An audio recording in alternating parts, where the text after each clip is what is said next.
Assalamualaikum warahmatullahi wabarakatuh. Jumpa kembali bersama saya Joko di West Progo Channel. Untuk cerita kali ini akan melanjutkan cerita Pelet Hitam Sang Pembantu bagian keempat.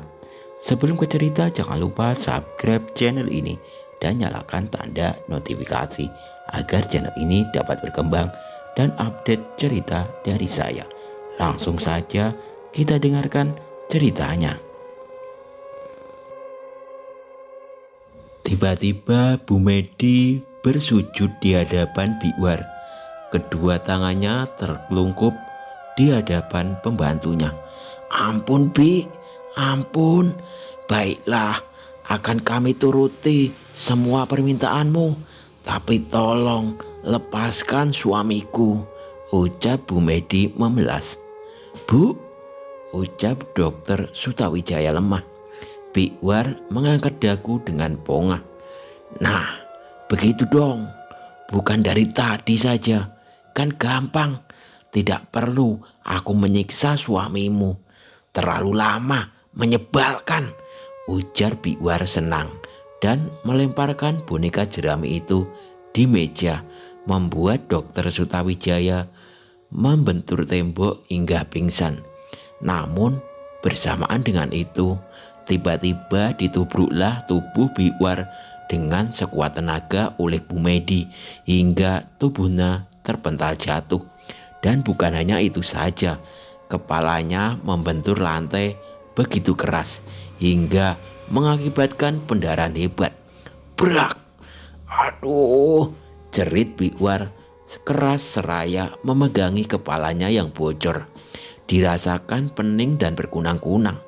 "Kurang ajar, berani-beraninya kalian mempermainkan aku," ujarnya geram seraya bersiap bangkit.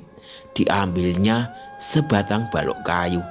Dengan tertatih-tatih, Biwar bangkit dan berniat untuk membalaskan dendamnya. Namun terlambat.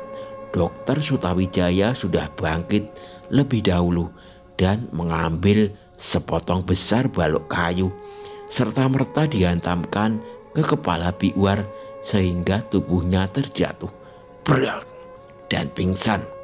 "Ambil tali Bu, kita ikat dia," kata Dokter Sutawijaya pada istrinya yang bergegas menuruti perintah suaminya.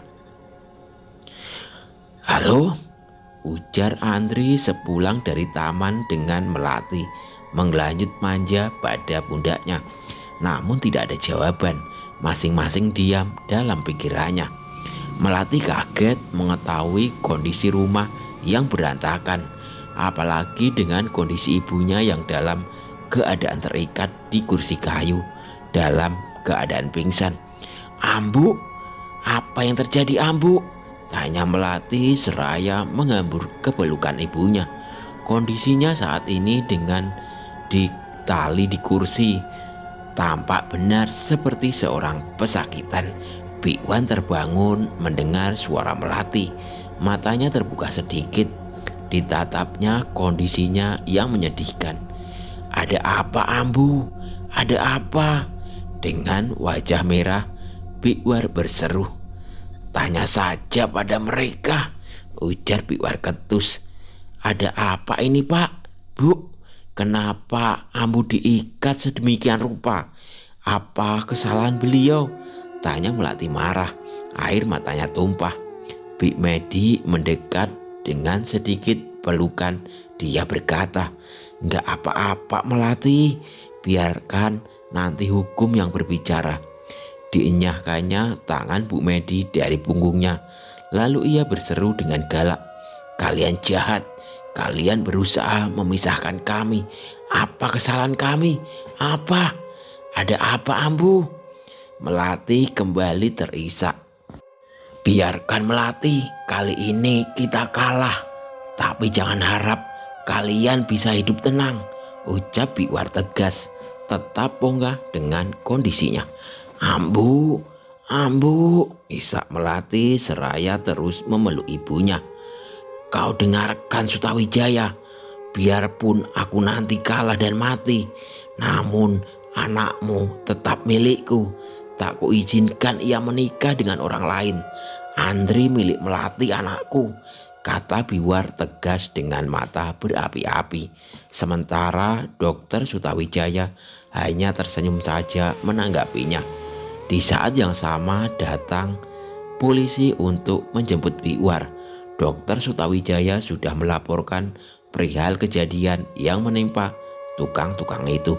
Selamat sore Pak, kami dari kepolisian sudah menerima laporan Bapak dan siap menjemput tersangka, ujar kepala polisi.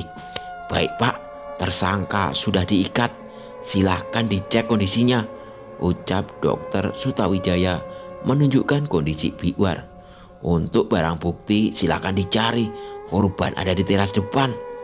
Jadi kita bawa sekarang ya Pak, biar terduga pelaku dan barang bukti kami amankan di kantor polisi. Terima kasih atas kerjasamanya, ucap kepala polisi itu. Iya Pak, sama-sama. Terima kasih juga atas bantuannya. Dilepaskan ikatan Biwar pada kursi kayu dan siap untuk dibawa ke kantor polisi. Namun di saat Biwar dilepaskan dari tali, tiba-tiba saja direbutnya pistol dari pinggang polisi itu dan ditembakkan membabi buta ke segala arah. Total 6 peluru diedarkan ke segala arah. Tak urung, kepolisian yang tak menyadari kejadian itu langsung tewas tertembus peluru senjatanya sendiri. Begitu juga Dokter Sutawijaya yang terkena tepat di pelipisnya hingga tewas saat itu juga setelah mengerjang beberapa kali. Namun untung dengan satu gerakan sempurna sebelum petugas itu roboh, dia dengan sigap sudah menendang kaki Biwar dengan keras sehingga tubuhnya terpelanting dihajar tiang besi dan tewas seketika dengan luka besar menganga akibat tertimpa pecahan kaca dari lemari yang pecah terkena tembakan Biwar. Pak, bangun Pak, ujar Bu Medi seraya memeluk tubuh suaminya yang bersimbah darah. Sementara suaminya hanya tergeletak dengan dada yang berlubang. Panggil ambulan, seru petugas polisi lainnya. Ambu, Melati berseru melihat kondisi ibunya yang tewas mengenaskan. Kepalanya pecah, darah berhamburan, sekujur tubuh ibunya penuh berlumuran darah. Kalian kejam, kalian telah membunuh ibuku.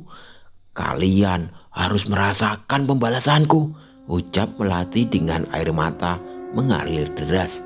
Cepat diambilnya pistol yang tergeletak di samping ibunya.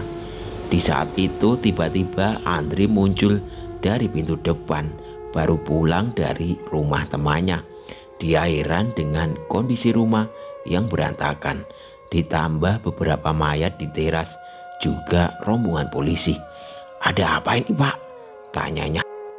Didekatinya Melati yang berdiri memegang senjata api. Melati, ada apa ini? Menyadari kehadiran Andri membuat Melati semakin kalap. Kebetulan, bersiaplah untuk mati kalian sekarang. Andri terhenyak dengan kata-kata Melati. Melati, Andri menyongsong Melati, tak dipedulikan senjata api yang tergenggam erat di tangannya.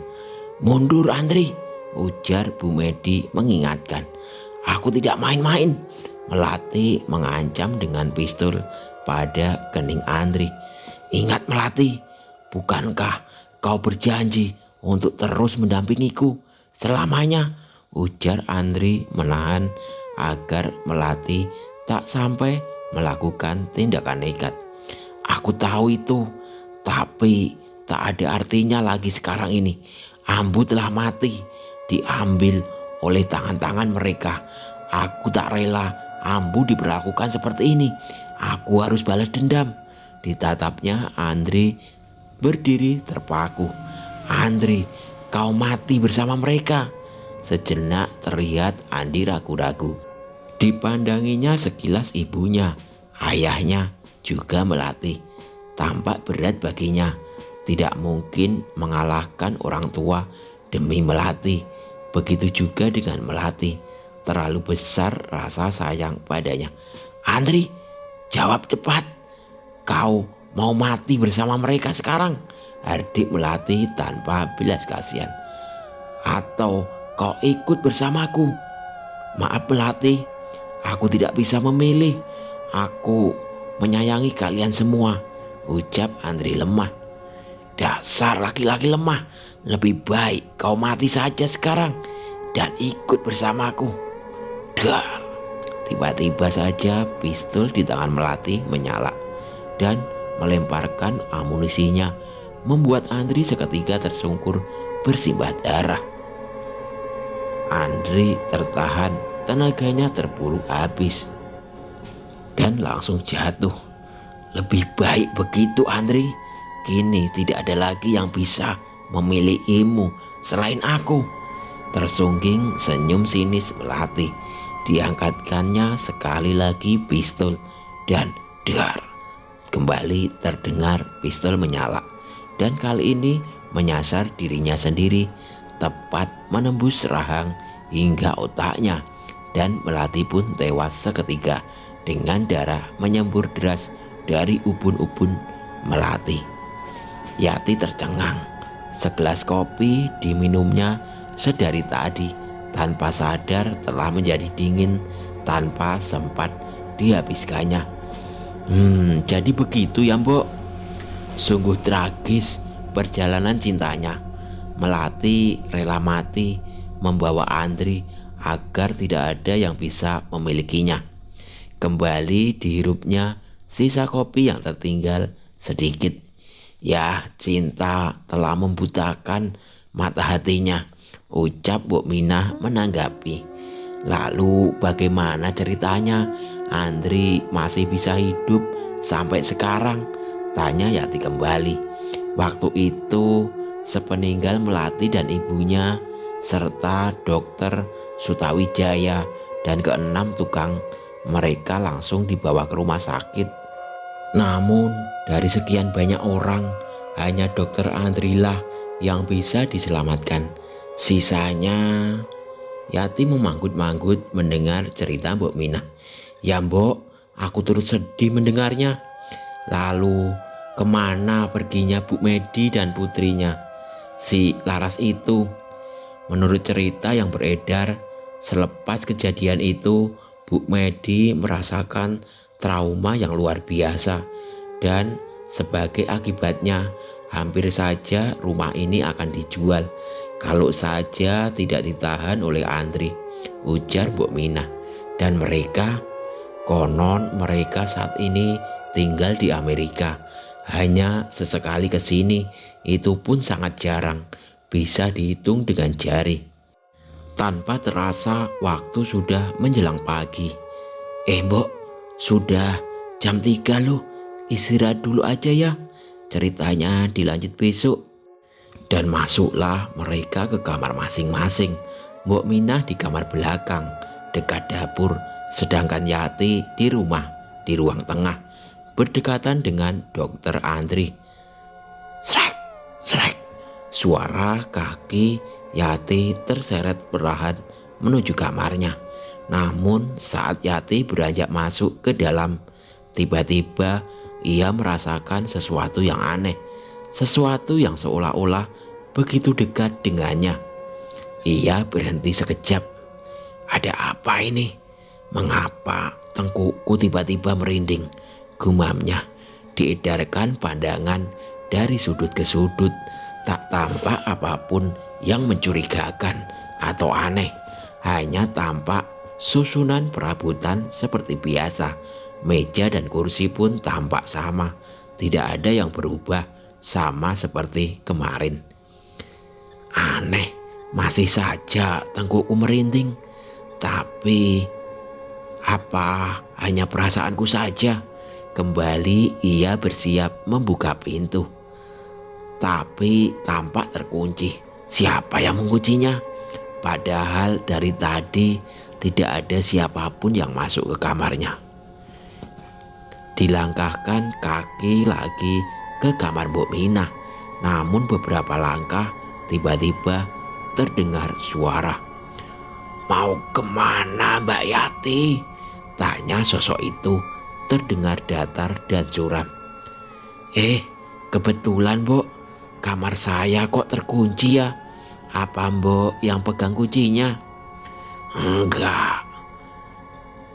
"Ayo saya coba tolongin," ajak Mbok Mina seraya melangkah ke arah pintu. "Nah sudah Mbak, saya pamit dulu, mau istirahat," ujar Mbok Mina singkat seraya melangkah ke dapur. Sehelai kelopak melati terjatuh dari tubuh tua itu, mengeluarkan aroma bunga yang begitu kuat. Yati tertegun ditatapnya kelopak itu. Dia menunduk untuk mengambil kelopak melati itu. "Mbok," seru Yati tertahan, karena saat diangkatnya wajah tak nampak wanita tua itu. Secepat itu langkahnya. Tapi bagaimana ia bisa secepat itu? Tak mungkin kan ia melayang. Dia mengusir jauh-jauh pikiran buruk itu. Tapi soal kelopak melati, apakah ini berarti aku harus segera tidur? Ujarnya seraya melangkah masuk. Namun lagi-lagi Yati terperanjat karena di sana nampak di meja rias kamarnya sesosok wanita dengan rambut panjang dan hitam tergerai indah, tampak sedang menyisir rambutnya pelan. Sementara dari bibirnya terlontar satu tembang yang sepertinya tak asing baginya. Sebuah lagu lama yang sering terdengar dinyanyikan oleh neneknya dulu semasa ia masih kecil. Sebuah lagu Sunda lama. Ia hafal betul nadanya, tapi tak tahu sama sekali soal lirik dan maknanya. Yati tertegun dan kakinya melangkah. Ia terpaku di depan pintu, ragu untuk melangkah. Sekelebat bayangan buruk menghantuinya. Apakah ini melati? Batinnya terasa bulu kuduknya makin meremang, mengingat cerita yang tadi dikisahkan Mbok Mina. Apakah kali ini aku akan menjadi kurbannya?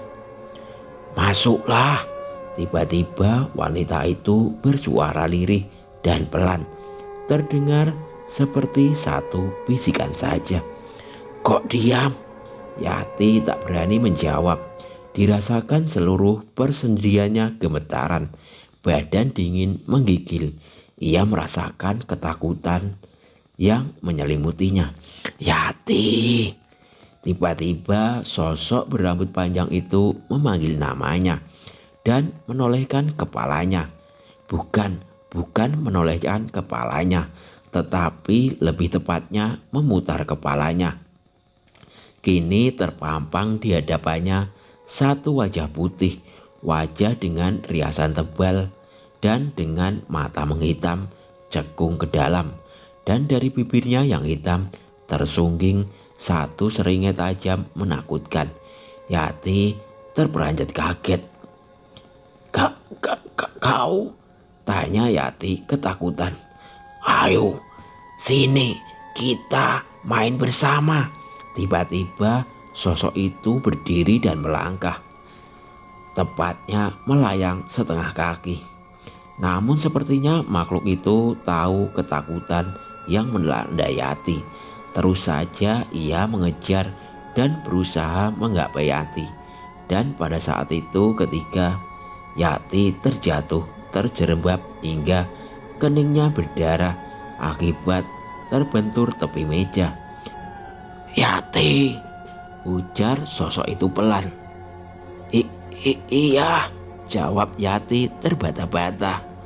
"Jangan kau dekati Dokter Andri. Dia milikku," ujar sosok itu mengancam.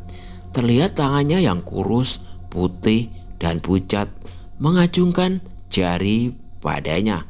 Kuku-kuku yang runcing dan hitam terhunus mengerikan. "Jika kau berani macam-macam, tunggulah pembalasanku. Tiba-tiba terlihat sosok itu terbang tinggi hingga sosok itu lenyap di balik langit-langit. Mbak, Mbak, Mbak Yati, ucap Mbok Minah lembut. Kenapa tidur di lantai, Mbak? Seruan dan tepukan dari Mbok Minah kembali membangunkannya di pagi hari. Terlihat Mbok Minah berjongkok di depannya.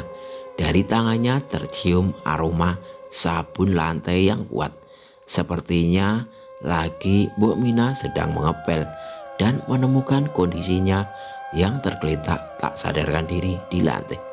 Iya Mbok, ujar Yanti seraya berniat mengucek kedua matanya, tapi urung karena dirasakan tangannya tak bisa digerakkan. Jam berapa ini Mbok? Tanya Yati lemah. Masih dirasakannya lemah pada tubuhnya, mungkin akibat semalaman tidur di lantai. Hampir 6:30 Mbak, ujar Mbok Minah seraya melihat jam dinding. Yati kaget, tak disangkanya ia pingsan begitu lama atau bermimpi. Entahlah, ia sendiri masih ragu menyatakan itu mimpi atau nyata. Astagfirullah, ujar Yati kaget. Diliriknya jendela yang berhasil menyusupkan sinar matahari yang hangat. Aku belum sholat subuh Mbok, ujarnya seraya mencoba bangkit. Namun tidak bisa, usahanya sia-sia. Tubuhnya sama sekali tidak bisa digerakkan. Dirasakan sekujur tubuh seolah-olah lumpuh, tidak bertenaga sama sekali. Terasa kaki dan tubuhnya tak bertenaga. Bahkan ia sama sekali tak bisa merasakan seluruh persendiannya. Terasa kebas dan tebal. Mbok, aku lumpuh Mbok, ujar Yati seraya terisak-isak. Mbok Minah penasaran. Disentuhnya tangan dan kaki Yati yang tergeletak. Dingin, begitu dingin. Tidak dirasakannya sama sekali kehangatan dari sana. Astagfirullah, apa yang terjadi Mbak? Tanya Mbok Minah cemas. Coba cubit tangan saya Mbok, ucap Yati memohon. Diulurkan tangan tua itu pada kulit Yati dan dicubitnya pelan. Gimana Mbak? Yati menggelengkan kepala. Coba bagian yang lain Mbok. Kali ini mengarah pada pinggang Yati. Dicubitnya kuat-kuat. Gimana Mbak? Tanya Mbok Minah pelan.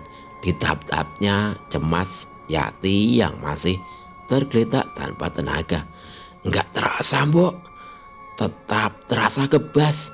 Bagaimana ini Mbok? Ucap Yati dengan terisak. Tunggu sebentar Mbak, saya panggilkan dokter dulu, kata Mbok Minah seraya melangkah pergi meninggalkan Yati yang sebelumnya telah dipindahkan ke tempat yang lebih baik.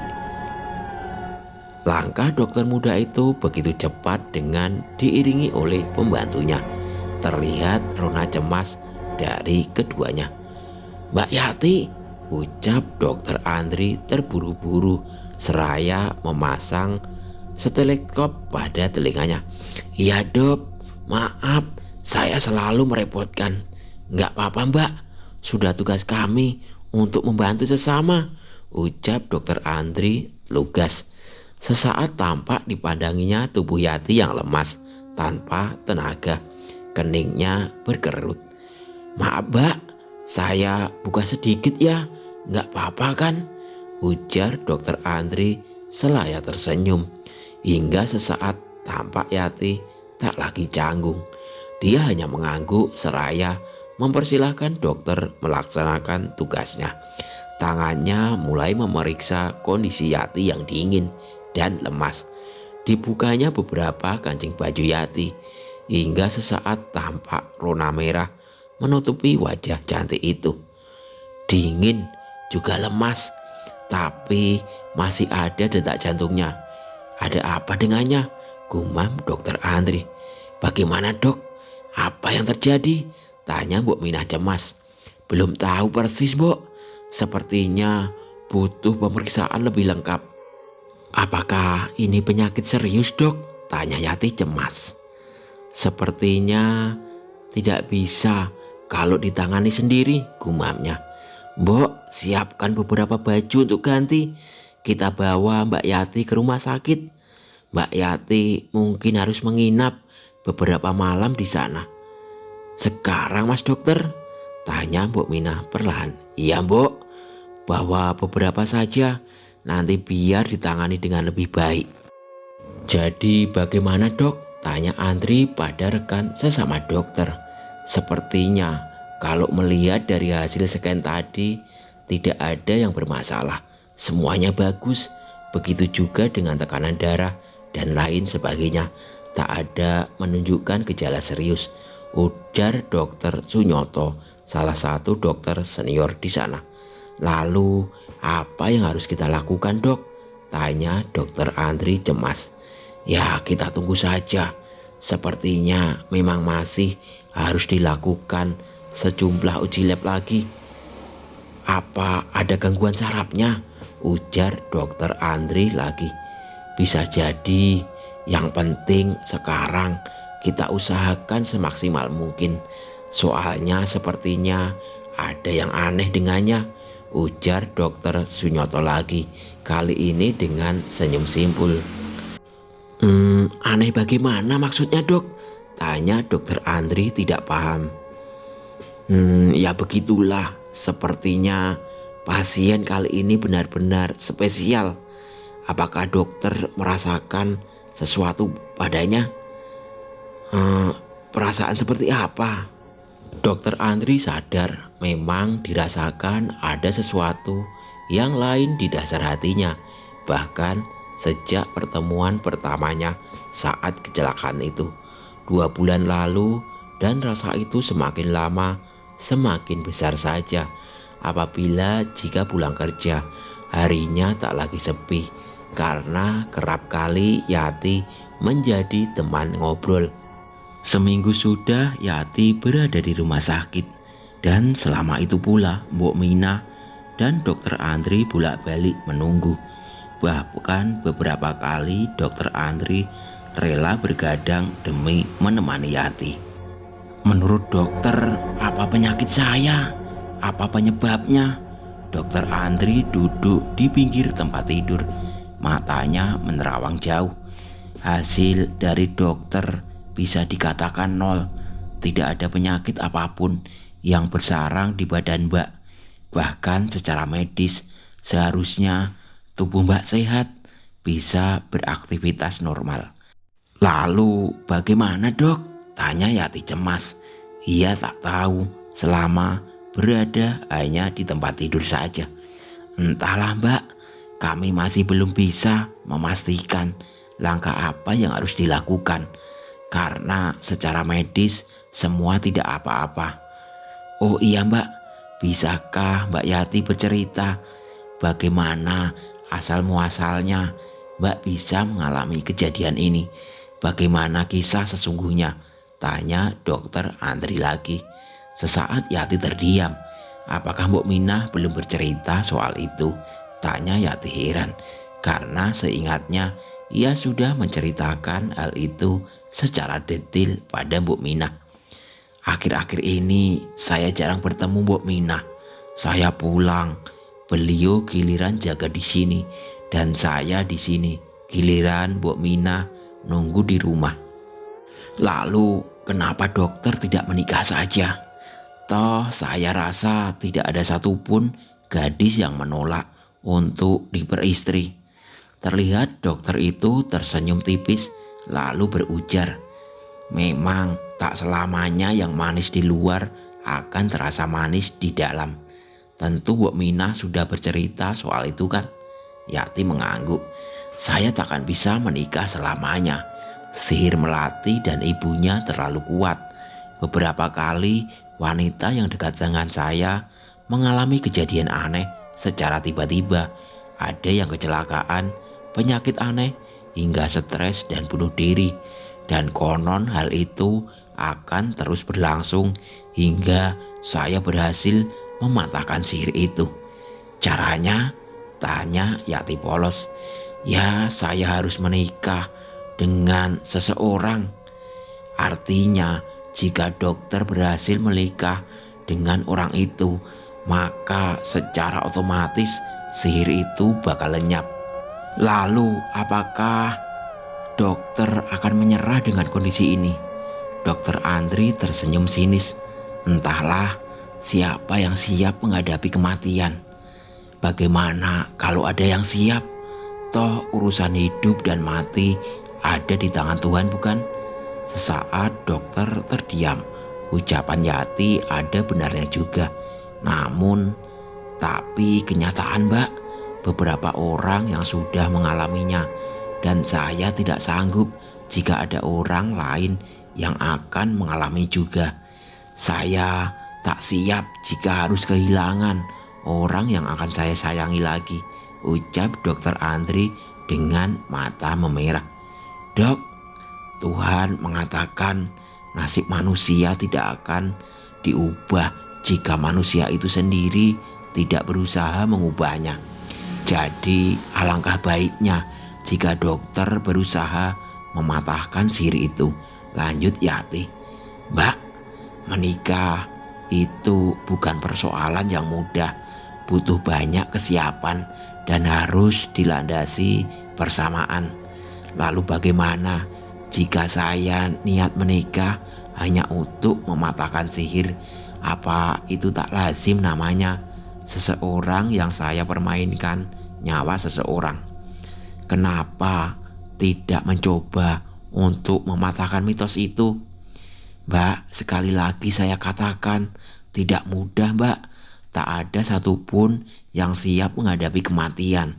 Karena menikah dengan saya itu hanya ada kecil kemungkinan bahagia, hanya sekian persen, dan yang lebih banyak kemungkinan dia bakalan mati, ujar dokter Andri tegas.